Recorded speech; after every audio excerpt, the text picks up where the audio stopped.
So we've seen, painfully firsthand, haven't we, a heavy reliance on large offshore partners across retail. That can create a two-tier system of quality that we've seen. You've got engineers writing stuff, engineers that are then trying to fix what's been written. And even like volume as well. If you think about procuring like an offshore team at a cheap rate, more engineers doesn't necessarily mean, better quality code, right? So for a retailer wanting to bring ownership back in-house, where's the smart place to start? I think if you're a retailer looking to bring technology ownership back in-house, start with your core unique selling point. Start with your core business. Start with what is fundamentally something that is in, to quote, the special sauce of what you do, because that is something that you're invested in, and your people can be invested in.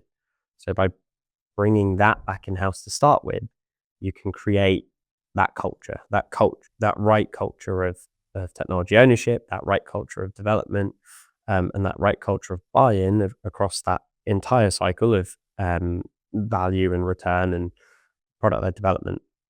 I think it's to a point of creating almost an internal center of excellence if you're starting from scratch, and starting to propagate that outwards once you've got that right.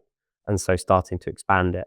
There is always going to be a set of things that you'll see as commodity, potentially to be outsourced. Yeah. And there's always going to be a set of products or tools that you may buy instead of build.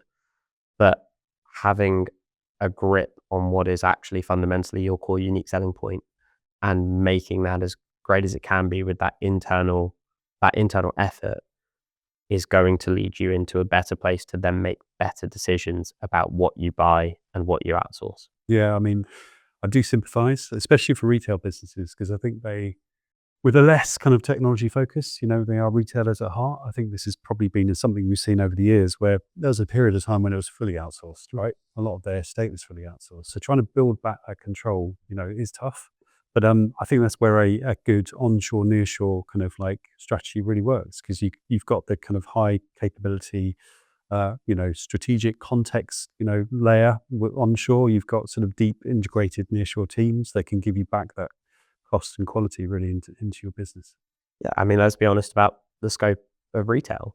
These are high revenue businesses, but they're also low margin businesses, right? Retail is a very difficult environment to operate in. And so the profit that you make isn't, is minimal to some degree. And so every pound you spend counts. So having a sensible mix of onshore, nearshore, and even offshore resources is really going to help that cost base. But it has to be underpinned by quality, and it has to be underpinned by an understanding of who you are as a retailer and what you're trying to achieve.